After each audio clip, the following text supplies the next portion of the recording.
All right, Laker Land. This episode of the podcast is sponsored by Reflection Connection. For the latest in skincare and beauty products, go to Reflection Connection. That's connection with a K. All right, Laker Land, buckle up. Let's get into today's show, boys and girls. Let's do it. Basketball, a game of giants. When he had to, he knew all the tricks.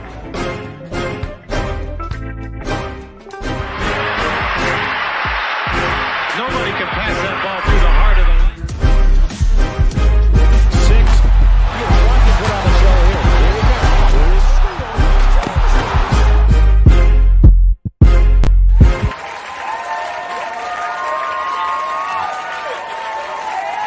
Oh, yeah.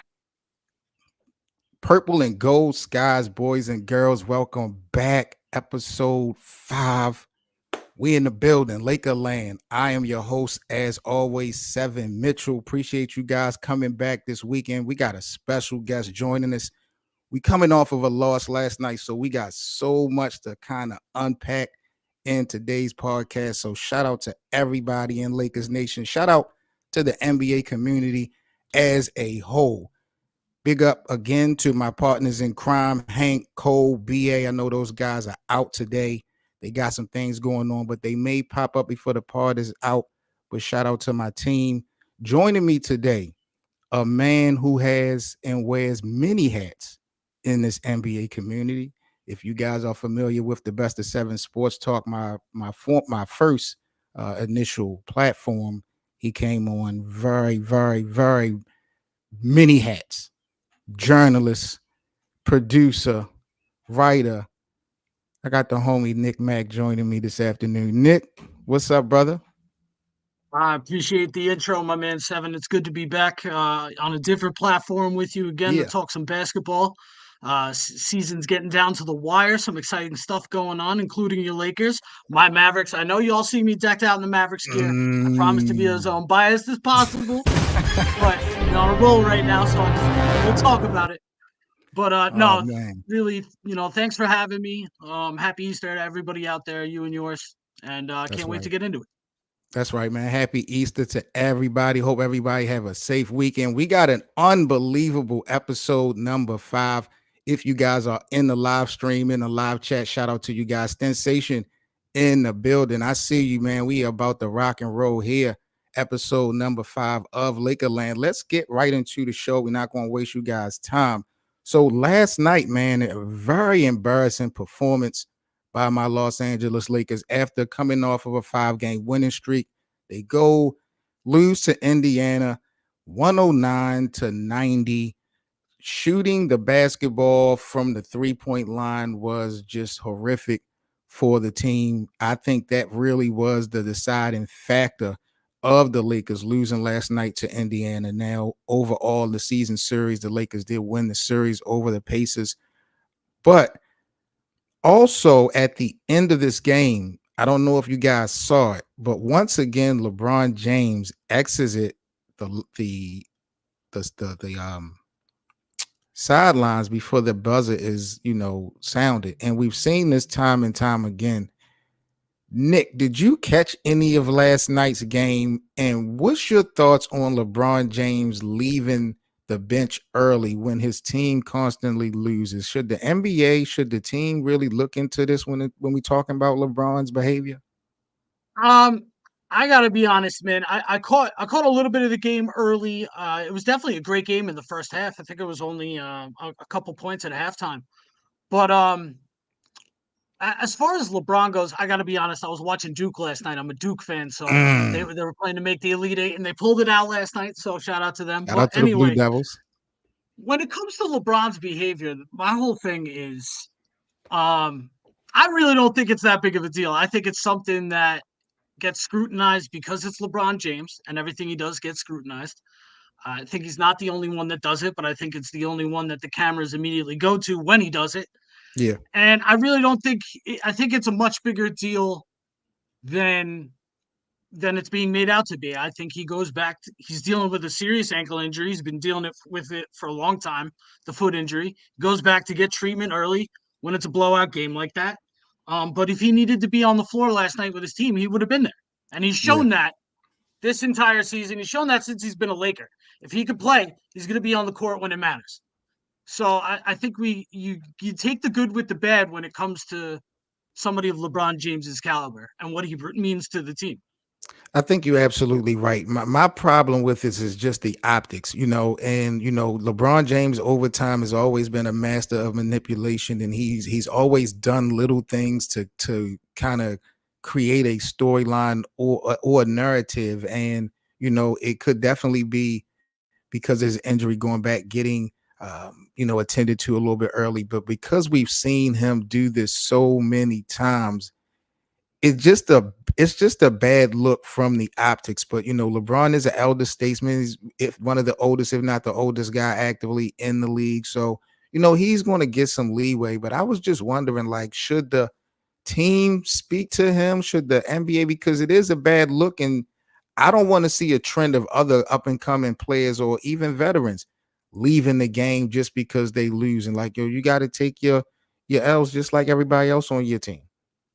I think that's something that the team addresses behind closed doors. You know what I mean? Because if it's not affecting them, if it's not bothering them, then you leave it alone. Obviously, you don't want to cause rifts where there isn't trouble. Right. If it is bothering them, if it does show poor character and poor leadership in their minds, they should speak up and talk to them about it. Yeah, but I think that's something a team handles behind closed doors. Is Darvin Ham, in your opinion, the type of coach that has the cachet to have that conversation with the LeBron James at this point in his career? I think that's going to be up to the players. I don't think Darvin Ham is Mm, going to be the one to lead the charge on that. And okay. you know what? That's just sitting back. I haven't commented too much on the Darvin Ham situation in LA. I know the fans are not happy. I know that he has not had great moments and in making adjustments, especially this season. Um, but at the same time, he's shown a distinct lack of leadership. That I think he wouldn't be the guy to speak up, and that would be something like a players only thing. I Meaning, coming from this Lakers group. If it was an issue, I also see this Lakers group not having an issue with it. I think the media and the fans have far more of an more issue of a problem. Because with when the you think Lakers. about the roster of the Lakers, who is that voice that would even go there with Well, yeah, LeBron? Is it AD? Is it DLo? Like, I don't even know too many of those guys on that team that would even go there with LeBron, even if it was a players only scenario. I think So it is AD interesting. would probably be the only one that LeBron would listen to in that situation too. Like, Right. somebody, maybe like a Reeves, who's kind of been under LeBron's wing since coming there. To a point. To a point, he might hear To a them. I point, don't know yeah. if he'll listen. He might hear them. I'll give them that much respect. But When look, you if know, the team thinks, "Hey, this is supposed to be our leader. This is supposed to be our franchise, a cornerstone. Why is he leaving the bench early?" Or if they understand, "Hey, this is what he does when the games are over a little early. He gets back and he starts getting treatment before all of us. We know right, this." right. Um, which is what he said publicly in the past. So I don't know. To me, it's not that big of a deal. He's not the first guy to leave a bench early. He won't be the last. But I agree. I agree. I agree. We had to you see how it again, play out. 39 years old, dealing with that kind of lingering foot injury. What did he say to JJ on the podcast? Can you imagine having a 2003 Escalade 2003. in Yeah, 2024 and you've never changed the same tire? tires. Yep. So when you put it that way, it makes sense that he might things might look a little differently for him at the ends of these kind of games. I've always said preservation is going to be so instrumental in the success of LeBron remaining as an individual and the Lakers as a team. But when we talk about the Lakers as a squad, I want to talk briefly with you about the ceiling of the Lakers for the remainder of the year. Right now, LA, I believe, is in ninth place overall in the Western Conference. Right now, we're sitting at 41 and 33 in the Western Conference. It looks like we are headed in this play-in tournament scenario. In a perfect world, Nick, and when I say perfect world, I mean availability, guys don't get hurt. How far can this Los Angeles Lakers team honestly go to you? Even being a I think Dallas so. fan. I mean, yeah. I'm keeping my bias out of this now.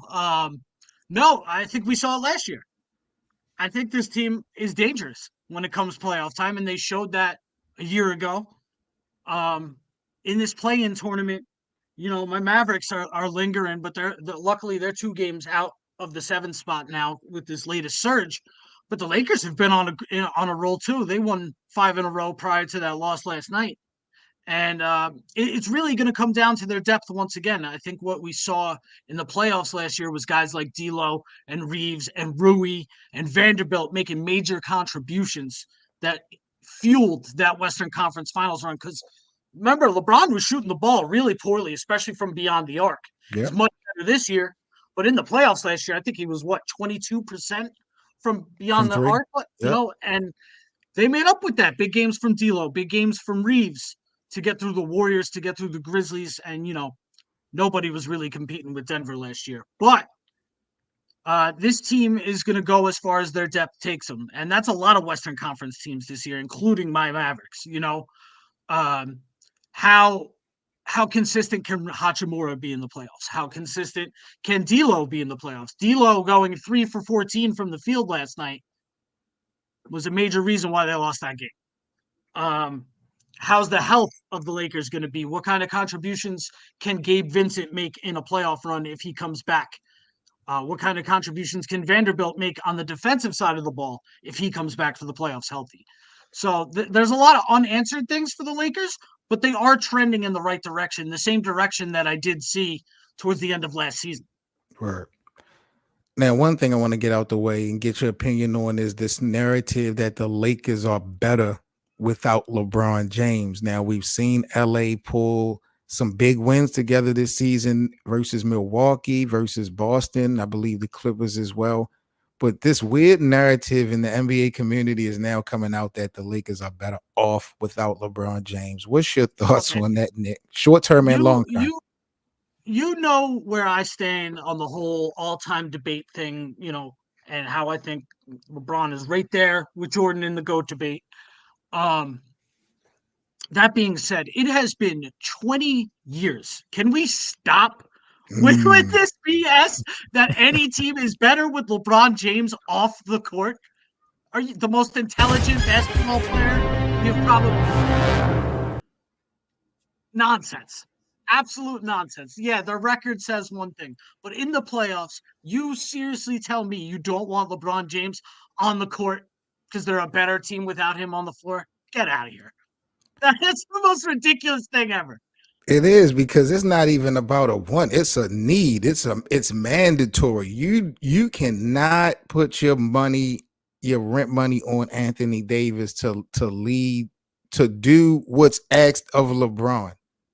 I don't even know if On a Anthony Davis consistent can do basis. half of it on a consistent basis, on and off the Because basketball court. look, what he did in Milwaukee the other night without LeBron on the court was special. It was a special performance. But can he do that against the likes of Nikola Jokic for a 7-game series consistently? Can he do that with the likes of, who else you got out there? Rudy Gobert and Karl Anthony Towns, that tandem in Minnesota. Because these are the teams you're going to have to get through later in the playoffs. He's Early in 0 the and playoffs, 10. too. If you're in the He's 0 play-in. and 10. He's 0 and 10 in his career, Nick, versus Domantas Sabonis for Sacramento. Another team he might be meeting, a division rival. He hasn't beaten Sabonis in his career. AD. I feel like there's a lot of outliers in that situation, though, because when you look at it, it's like Anthony Davis should eat Domantas Sabonis's lunch every time he touches he the ball. should. It should just be I feel like there's just a lot of other things that contribute to that as well, because like the Kings perimeter offense, the Lakers really have trouble with the Kings perimeter offense. The speed of Fox, the speed of Monk coming off the bench, who's a huge loss for them getting Oh, injured. man. But anyway, like with the Lakers, man, I look, that supporting cast is great for the LeBron James's style of play. With this Western Conference, it's loaded. It's loaded with talent, and Yeah. they are going to struggle with teams who can attack from all angles on the perimeter. And Davis, I mean, Davis staying consistent with the other elite bigs in the Western Conference right now. It's not any cakewalk. I hope that the Lakers just get into a position eventually to have D'Lo playing his true position at the power forward. I've been watching Jackson Hayes, watching his growth, and hoping that Jackson Hayes can evolve to being in, a starting five for the Lakers to get AD back at his true position. One guy who has really made a name for himself with this Lakers team is D'Angelo Russell. Nick, what's your thoughts on D'Lo's journey this season specifically, because he had his name in trade talks and he has really shown a lot of value with this team, in my opinion. But what's your thoughts on D'Lo's second go round with LA? I mean, that was crazy to watch D'Lo's roller coaster this year, because when the season started, first 15 games, let's say, it was almost a certainty he was out of there. He was Yep. going to be traded. He was struggling, couldn't shoot the ball. And then we literally watched him play himself out of a trade and now play himself into a vital role on a team that needs every ounce of good basketball from him that they could get right now. Yep. As they try to position themselves in a favorable play-in position, because like you said, I think it's pretty much guaranteed they're going to be in the play-in. Just where they are in the play-in Yep. remains to be seen. But D'Lo's so important to this team's success. And like I was saying about last night, him going 3 for 14, team loses by 19, you do the math. Kill us. It killed us. When he can attack and be aggressive from that point guard position, it's definitely better off for the Lakers, because he's smart enough, has the wherewithal to find his shooters or find his cutters, and not force up a shot. And when he's cooking, when he's feeling it, there's almost nobody in basketball you'd rather watch on a hot streak. It almost doesn't hit the net, so. But again, streaky. He's the one caveat, Nick, when we had that conversation about the Lakers being better without LeBron. He is the one player, and you bring up his aggression and him being in attack mode. He does that to the max when LeBron James is not on the basketball court. Individually, I do feel like we get the aggressive D'Lo when LeBron is not out there on the floor, because he's not looking over his shoulder. He don't want to make the mistake, that he normally does. And we see a lot of players do that with LeBron James as a teammate.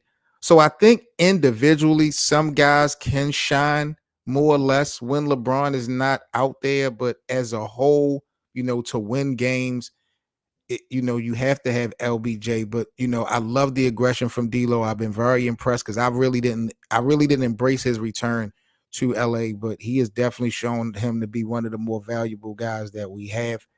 Do you think that the Lakers should re-sign him, give him a deal, or you think he's gonna walk? That depends what they're willing to spend on, because there's definitely going to be a team out there looking at what D'Lo's doing for this Lakers team this year, and they're going to have a little bit more money in the pot, possibly. Yeah. But I think D'Lo's found a comfortability and a home in Los Angeles. So I think it's going to take him a lot to get Pride away from there if the Lakers are willing to have him back.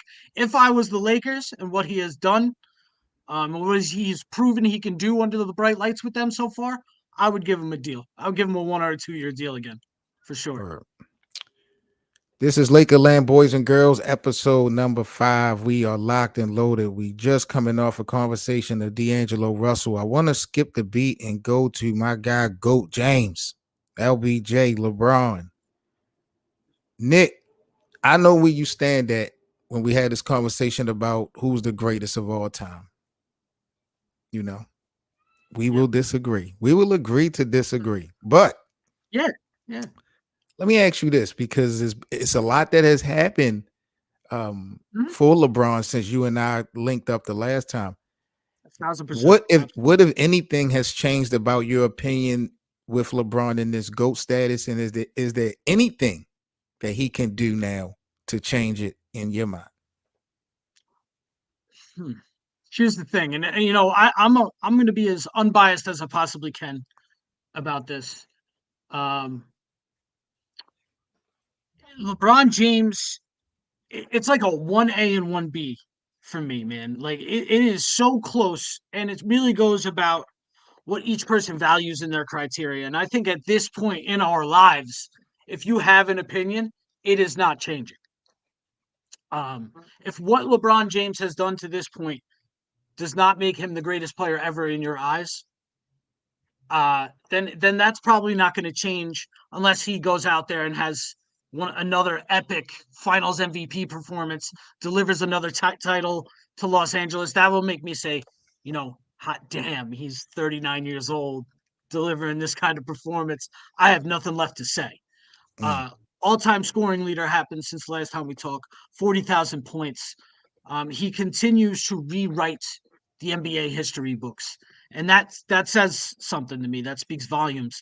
And it's no longer like I just find it crazy when people try to troll and have him outside the top 5 or he's barely right, inside their top right, 10. right, To me, right. it's 1 and 2, and like you all can debate the rest. And honestly, whoever you have right now, I don't feel any sort of way for who you think is the GOAT, unless your goal is to attack the other player. Right. You know what I mean? Like, if you could prove your guy's case without attacking Jordan or without attacking LeBron, to me, those are the most impressive cases I respect that for the GOAT 100%. status. I definitely respect that 100%. All But right, like, man. Let's get. if you're gonna Well, sit here and tell me LeBron's the GOAT, I can't argue with you, man. Like, it's a. I just look at it like this, and like you said, man. If whatever opinion you've had, I'm assuming nothing is going to change that. Not you, but just the community as a whole. Because before, the last time you and I linked up, he didn't surpass Kareem's record. yeah, He didn't surpass 40,000 points. So he has done those things. He's done some other things. And still people feel like Michael is that quote unquote 1A. Um, is it safe to say that there is no respectfully, and this is Lakerland, Kobe is not in this GOAT conversation? Can we put that to rest, or should we redefine the definition of GOAT? well, I've always had Kobe higher up than a lot of people. Like, he's in my top 5, probably. Um, but as for being in the GOAT conversation, I don't think that is. I don't think that's possible as far as Is it be, GOATs. is it because he's more of a carbon copy of Michael, or is it because he didn't do enough? I think once again for me, like when it comes down to it, it's the losses on the big stage. Yeah. I saw him melt down in 2004 against Detroit. You know, I saw him fall apart at the end of the 2008 series as well. So I didn't see that. I didn't see that from Jordan Right. in the finals. I I didn't. agree. As far as melting down, I seen it from LeBron once. 2011. Yeah, and that's what keeps.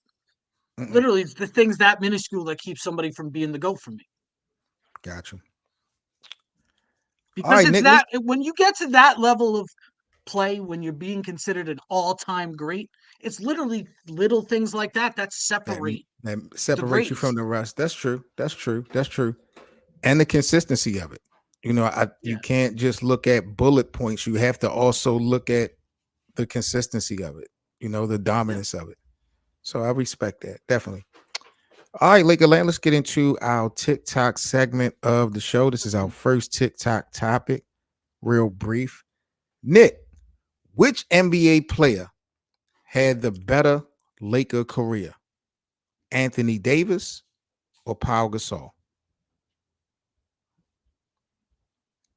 I think right now, for Uh-oh. now, you got to Uh-oh. give it to Powell. You got to give it to Powell for now. And here's what I'll say: prior to the Lakers' acquisition of him in 2008, that was not a finals team. And they proceeded to go to 3 straight finals, back-to-back championships in 2009 and 2010. Arguably, Pau Gasol was the more valuable Laker in 2010 than Kobe Bryant. And And I know Kobe won Finals MVP, and Kobe had a great series. This is not a knock on Kobe. This is to elevate just how good Pau Gasol was. Because I feel like a lot of people forget just how important and valuable he was during those early years he was there, the late 2000s and early 2010s, those Yeah. championship years. Now, as far as Davis, the injuries have hindered a lot. Now, when he was fully healthy, they were NBA champions. And the way he played on that championship run, arguably better than any championship run Gasol had as a Laker. But again, we're talking about second options here. One had LeBron, one had Kobe. Two played with great versions of all-time greats, so that's hard to judge. But for now, I think you got to give it to the guy that went to 3 straight NBA finals and was back-to-back NBA champions. But Anthony Davis's story in Los Angeles is not done being written yet. And that's the reason why I totally disagree with you, Nick. I really got to talk to the bosses about your take on this one, because I thought you was going to come. I thought we was going to see the light together on this one. I see in the live chat they also agree in Pau Gasol. Listen, everything you said about Pau was absolutely spot on. But I will argue that I could say the same for Anthony Davis. In a sense, not so much as resume as far as, back-to-back champions, that's already written. But Pau Gasol they wouldn't have won that without Pau. So I agree with his value. But I will also argue that in 2020, the Lakers would have not won without Anthony Davis, right? Now, Right. Pau is never been the number one for the Lakers. Neither has Anthony Davis for now. But you saying that the story has not been written is the key to me, because Anthony Davis has the potential to really lead this team after the LeBron era, potentially to something special. Pau was never built to do that. He was always going to be the Robin. So I feel like, man, to be a champion as an individual player, I think on both ends of the court, AD was better than Pau. And then he has a bigger upside than Pau. I would go with Anthony Davis. All right, I see that. And you know what? You bring up some good points. I just want to counter one thing. Okay. Here's the thing for me. Anthony Davis has all the potential and talent in the world to be a greater Laker than Pau Gasol. I'm not going to deny that at all. I will say this. Though the production may look a little different, and Anthony Davis's numbers on both sides of the ball may exceed those of Gasol's, Gasol was like consistently, he was going to give you the 17, the 10, maybe 3 or 4 dimes. He was going to kill you from the high post. Right. And he was going to give you elite defense most of the time. Davis, I have seen give you elite performances and then not show up. I remember last year in the 2023 playoffs, we're talking about Anthony Davis not showing up in odd number games. You know what I He's mean? had a Like couple games he this would have that season. game. He's had a where he couple was- games this season where he's had like 0 points in an entire half. Yeah. For me, when I look at consistently what Gasol provided next to Kobe, that makes a difference. Gotcha. And it resulted in more team success Championships. Gotcha. so far. Now, with Gotcha. Davis comes out and he is elite for an entire playoff run, leads the team, or is that elite second option to a championship or even to the NBA Finals, we're having a different conversation. If the Lakers win the Larry O'Brien trophy this season, we can revisit this conversation. Oh, absolutely. That's definitely a different topic. Got you. All right, people, this is Laker Land episode number 5. Make sure y'all tap in, smash that like button, subscribe to our platform if you guys are new. Podcast is available on all listening platforms. Make sure, of course, guys, just a couple reminders before we get into our next topic of the show. If you guys want to join our Laker watch parties for all the Laker games, come on over to our playback room. That's playback.tv/Lakerland. We give out free VIP access to all the Laker games. We have dope watch parties for all the Laker games. We also got exclusive content Lakers related in our playback room. So come over and support. It's free. Go to playback.tv/Lakerland. Follow the room and get yourself free VIP access. We also just opened our Lakerland store, so we got some merchandise and apparel available. Links are in the description. We got free shipping options as well as discounted items. So make sure you guys support the Lakerland podcast. We definitely appreciate you guys and all that you do for us. We got Nick Mack in the building, man. We about to get into our next topic here on the podcast. Nick, I want to talk about former athletes becoming media because you are on the original side of this map. And now that social media has come into play, we've gotten a lot of personalities, a lot of former athletes who have kind of jumped into this realm of being quote unquote media. What's your thoughts now in 2024 of all these sports platforms? Draymond, Gilbert Arenas, Paul George, everyone seems to have a podcast. You being in the media yourself when it wasn't cool, what's your thoughts on how this thing is kind of playing out to the NBA community? I think that first of all, they're attacking in a good way. They're attacking something that is going to make them money well past their playing days. It can make them money, like JJ Redick.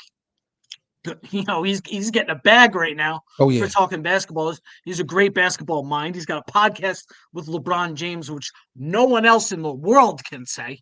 You know. So it's a different time for sure, but I like it. I think what a lot of people get uncomfortable with is it kind of shatters this wall of what we think these guys are like or what we think it's like on the road or playing basketball for a career, you know, and it kind of shatters that the notions that we had about these things. yep.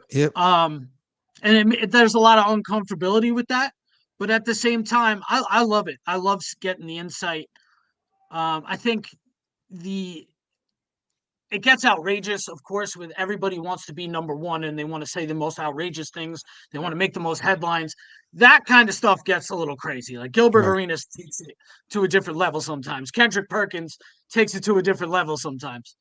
I think they've all done it. I think we right. all do it at one point in our careers too. Because that's I what like the views and clicks. algorithm They pay demands. It me more. seems like that's what the public Exactly. wants at the end of the day. So you Exactly. got to I like feed the clicks and people. views at the end of the day. They're Yep, nice, you know. yep, yep. They pay. That's a fact. But at the See, same time, you know, um, I think, you know, what I've tried to maintain my whole career is just authenticity, unbiased. I can't do the biased super fan thing.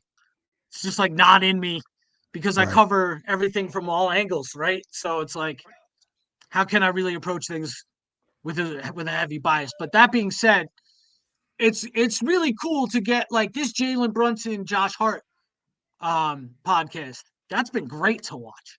You Yep. know, them having Isaiah Hartenstein, guys you would never have access to 10, 15 years ago talking. It's amazing. It's amazing. And I think it's really cool hearing some of the unheard of stories. Yeah, and I think just depending on how you deliver it, it could be really instrumental. You know, what JJ and LeBron is bringing to the table. You know, I think that it's going to help Beautiful. the education side. You know, which has definitely been missing in the 100%. circuit. Um, Let me ask you this though, when we talk about because there's always that agenda of because I've played the game, you can't tell me anything or I know more than you. You know, we've always had that fight with media personalities and you know, athletes. What's your thoughts and your take on that, Nick? Just because you played the game, does that mean that your take on things is always right? I don't know about always right, but I do take everything a professional athlete would say to me about competing in the NBA as gold. You know what I mean? Okay, right. Because Okay. I can't sit here and have a conversation and accurately describe to anybody what it's like being a player in the NBA or what it takes to even become a player in the NBA or reach that level. I can't sit here and say that. Um, I think that's why I stick to the things I stick to when I'm writing and when I'm doing Right. my content because I can't go crazy on somebody I've never walked 10 feet Their in their shoes shoes, before. you Right. know? Right. But at the same time, I think people who have studied the game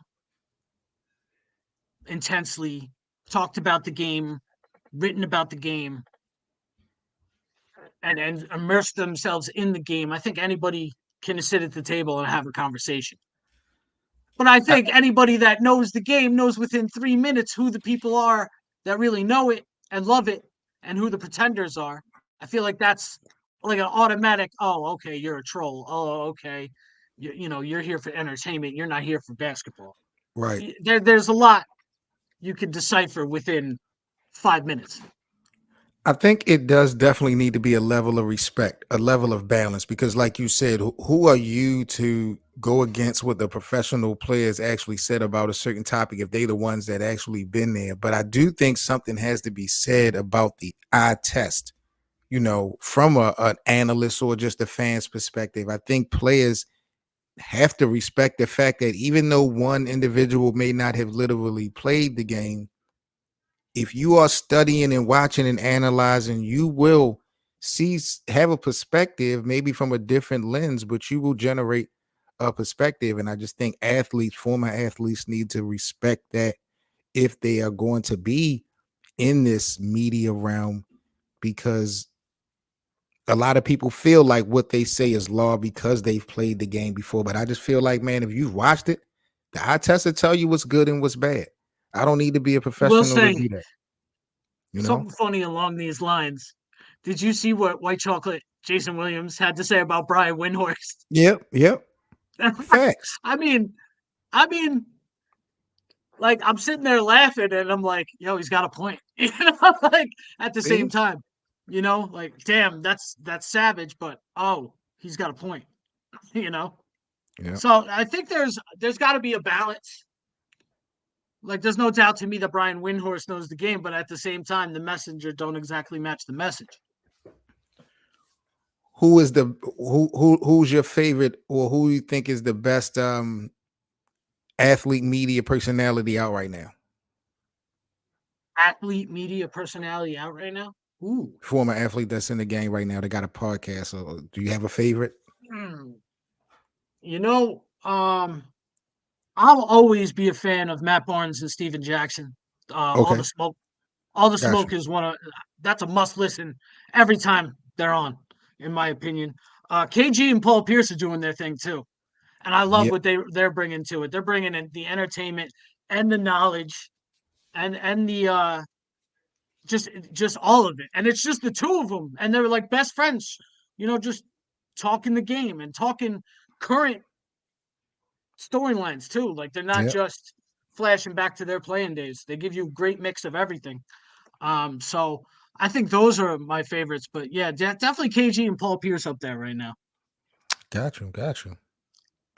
Gil's Arena, they be having that little bit of drama, but I like Gil's show, dude. I do really like Gil's show, and I like the potential of LeBron and JJ Redick, what they have going on. I hope to see more of that.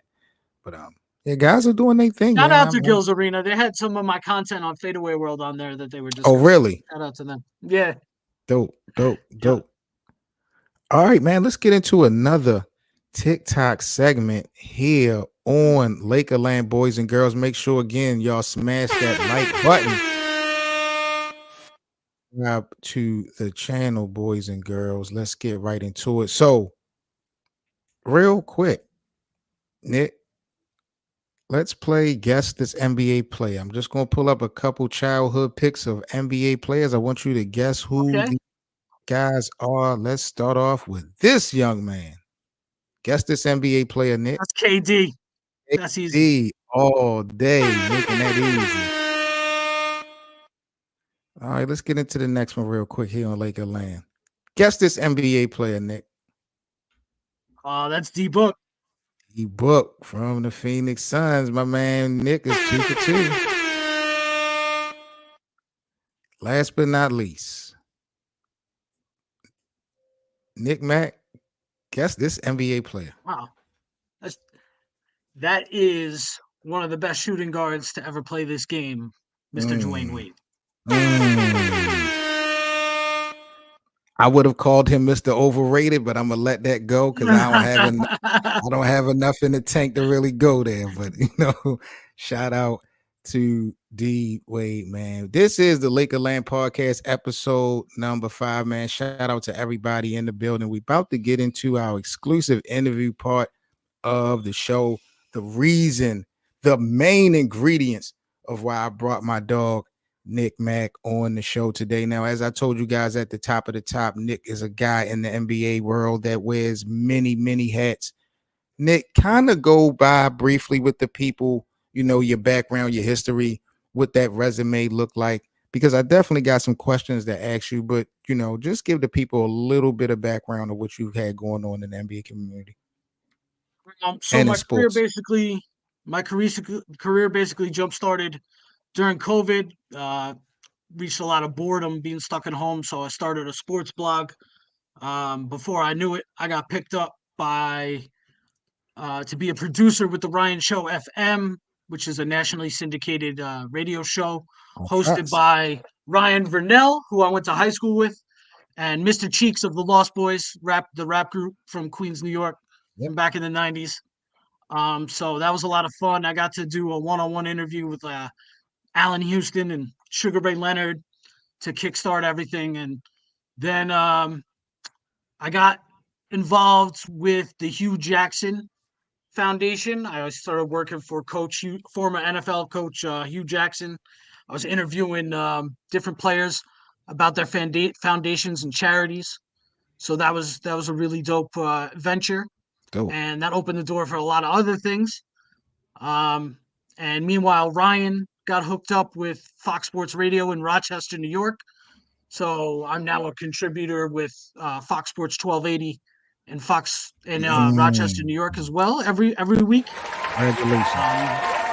Thank you. That's definitely a big one. We got some big news coming up. Ryan is pairing up to do a New York Giants football show with a former Super Bowl champion New York Giant. So that is going to be announced soon. I don't want to spoil the full surprise, but can't wait for that to drop. Y'all are going to go crazy for that, especially if you like football. The guests are going to be insane, of course. Dope. So that's something to stay tuned. And then a little over 2 years ago, I took a shot and I became an NBA journalist with FadeawayWorld.net.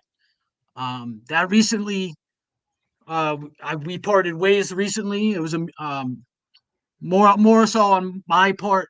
I had some things I had to take care of behind the scenes, but I'm currently taking a respite from writing with the NBA, but I'm still contributing weekly and nightly sometimes as far as content creation and to the radio goes.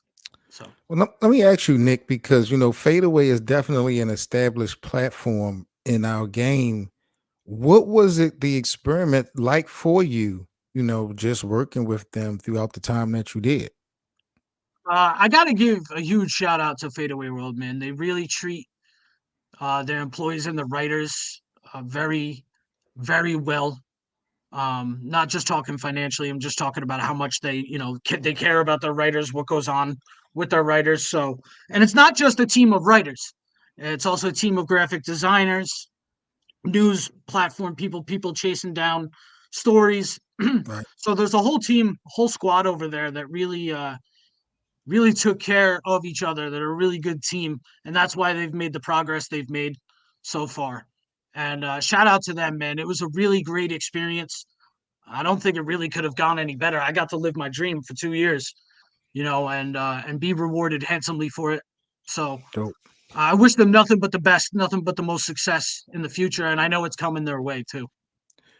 Going back before COVID hit, were there anyone in your radar that was doing this before that kind of motivated or inspired you? Like, what made you take this direction? Was it just the fact of being stuck indoors and trying to figure something out to do? Or was there someone maybe Um, before that did this? I think there was just I was looking for a way to get out of my whole life. I had been like in physical labor, and I'm only I'll be 35 next week, and I'm not really like I beat my body up from the Right. ages of 15 to 29. So I really just wanted to get out of that. I knew we were going to be stuck at home for a while, and it turns out it was a while. So I tried to just kind of scratch and claw my way into the sports industry. Right. And I think what really transpired during that time was when I got sober a little before COVID hit. So that had a lot to do with it as well. And the support system I have at home with my wife and 3 kids, Shout out to without them. them and supporting my dream, this wouldn't have been possible at all. But also my late brother, he was a huge influence on me my entire life, and he passed away unexpectedly in November 2021, and that's when things really like I took hold of my dream and it was like, all right, I got a bigger purpose now. That's right. And that it wasn't long after that I got the job with Fadeaway World, and it went from there. That's dope. That's dope. What would you have to say as far as advice, Nick, for any up and comers that maybe consider writing or, just getting into the game? What advice would you give some up and comers that are thinking of getting into this realm? You can't crack into this industry without putting out your work. So I don't, you can overthink it. You can excuse the language. You can mind fuck it all you want. Yep. But at the same time, if you sit there and you ponder and you second guess yourself and you don't put it out there for people to see and you don't share it, um, and you don't do all you can to get just any eyes on it, accept the feedback, the good and the bad, you gotta get yourself out there. This is not for the timid, this is not for the shy, this is not for the faint of heart when it comes to your self-esteem. You're going to be tested. Those things are always going to be tested in this industry. People aren't going to agree with you. Stay out of the comment sections on your work. Right. I promise you'll be fighting for your life in those comment sections. Feedback, but I promise you, engaging in the negativity is only going to hold you back. So embrace the positive, block out the negative, take chances, reach out to those people you want to interview. The worst you're going to be told in this industry is There's no. no. Yep. Yep. That's a fact. The worst you're going to hear is no, can't do it. I've been trying to interview Muggsy Bogues for 6 years, and I've You been and I getting both, and he's from Baltimore. I mean, it's ridiculous. I got to talk to the bosses about Muggsy. yo, Golly. yo, man, it's crazy. And he's like a really good dude and everything. He Yep. does a lot for the youth in his Yep. area. He does a lot for Charlotte still, from what I know, for the Hornets and stuff. So, but you're just going to be told no, and they're really respectful about it every time they say no. So, like, again, man, I've been rejected by huge names. I've got lucky to talk to the people I've been able to talk to in my life. But you're never going to find out. You're never going to reach those levels if you don't take the chance. So bet on yourself, because this is the industry where you can cash in big by betting on yourself. Word. So, Nick, like I said, man, you've wore many hats from producer to NBA writer, journalist, things of that nature, stuff I probably don't even know about. But what is your favorite? What kind of really gets you going as far as the many things that you are involved with or just able to do? What's that one thing that you really locked in with? I think that I've been fortunate enough to talk to a lot of heroes of mine growing up. And I think that's the coolest aspect. Obviously, like from the outside looking in, people are like, man, you got to sit down for an hour with Sugar Ray Leonard, one of the Mm-hmm. greatest fighters ever. Yeah, that's really dope. But really, it's understanding and getting a deeper look into how human they really are. Because when all you've ever seen is them on TV or online or their highlight videos or their interview clips or stuff that goes viral on the internet, To see them in a more relaxed, normal, quote unquote, environment and get an insight into the humanity of sports has been a beautiful thing for me. Right. You know, me and it turns out me and Sugar Ray Leonard ain't all that different. We've both battled our share of substance abuse issues. We overcame odds. Yep. You know, he became a world champion. I did not, but but In your own you right. know, In your own right. yeah, but I achieved things I never thought I would. So I think that's I think that's just really cool when you can connect with people you never dreamed of connecting with. But again, I think it's also being able to reach people I'd never be able to reach and interact with people I'd never be able to interact with, such as yourself, Yes, and sir. talk about basketball for 50 minutes on a Saturday afternoon. Yep. It's a blessing. That's a fact. So, Beautiful thing. Now, Nick, of course, as you guys can see here on Laker Land, is a Dallas Mavericks fan, so we gotta show a little bit of respect today. Nick, let me just get your thoughts, man, on your team. You know, last year y'all picked up Kyrie, went 5-11, didn't make the playoffs. Y'all got, I believe, reportedly fined for a tank. It was a lot going on in Dallas, but yeah, seemed it's to not kind good. of trying to turn a corner. Give me some thoughts on your team right now. So, even from the beginning of the season, the beginning of the season, the Mavericks, they struggled. Kyrie had a freak accident. I think Lively fell on his ankle, and we struggled to find any continuity. Um, they started out hot in most games and then completely melted down in the fourth quarter. The last Yep. like 8 minutes of the fourth quarter. That was the story of the Mavericks up until the trade deadline.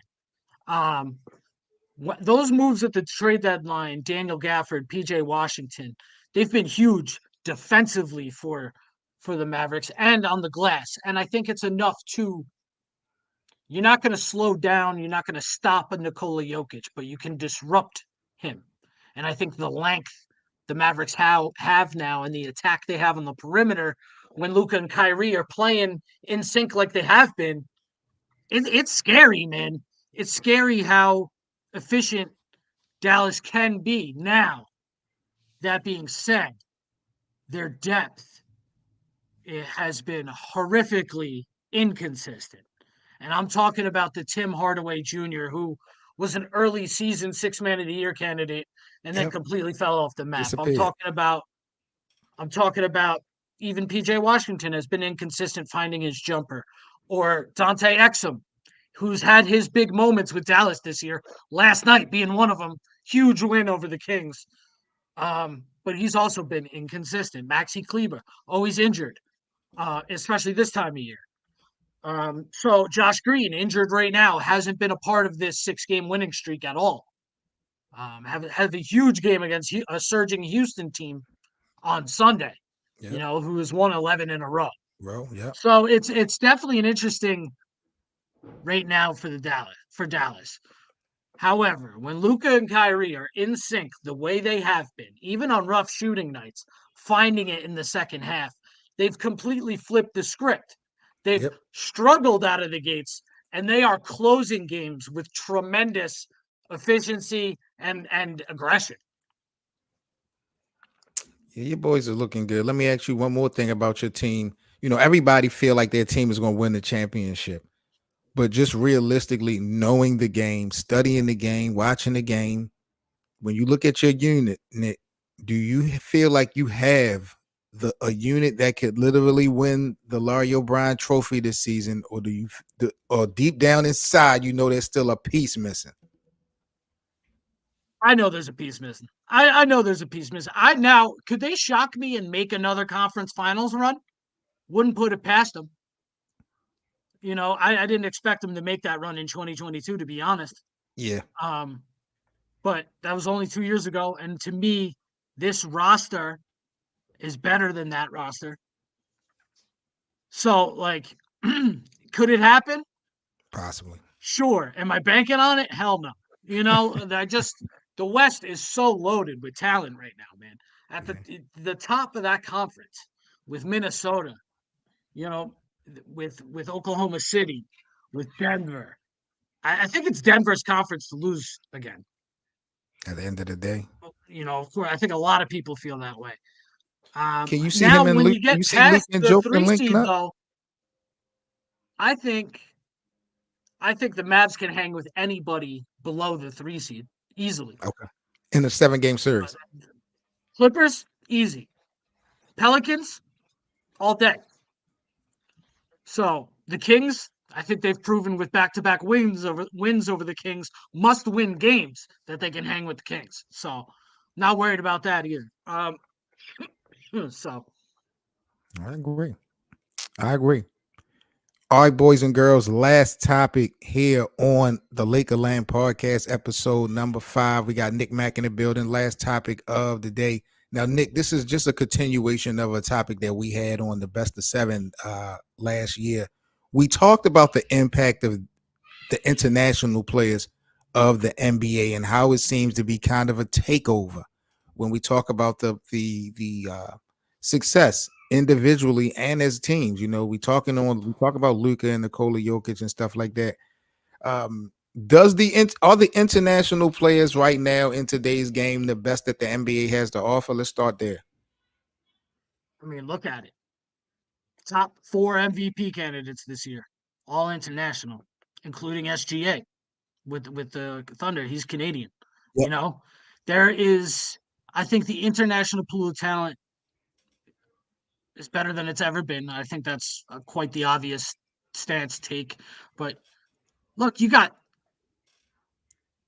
could honestly say that 5 of the best players in the NBA right now today are international. You got Luka, you got Giannis, you got Jokic, you got SGA, you got Embiid. True. Now, whether or not you consider Embiid international because he's going to be playing USA in the Olympics, throw that up in the air. But even after that, you've got guys. You got Wemby, who can be a generational talent. Wemby, Sabonis, even like Franz Wagner in Orlando. Chet Looks Holmgren, like I he's going think, to be is quite a damn good young player. right. RJ Barrett still's got Yeah. a lot. There's stuff that can open up there for him, especially in Toronto if he stays in Toronto. Yeah. So it's crazy how it's kind of done a flip in the last decade or so. But I think the international right now, they have a stranglehold on On the the game. NBA as far as individual players go. And it just so happens that look, Milwaukee's pretty damn good. Dallas is a damn good, scary playoff team. Jokic and Denver look like they could go back-to-back as champions. Yep. The Oklahoma City Thunder have the best record in the West. Yeah. There's Speaks no for itself. coincidence. So, Yeah. That's a fact. Nick, brother, there's I a different appreciate level you of so team much. ball overseas. I see. Sorry. Yeah, you're right. You're right. Absolutely right. But brother, I appreciate you so much, Nick, joining Lakerland this afternoon so much.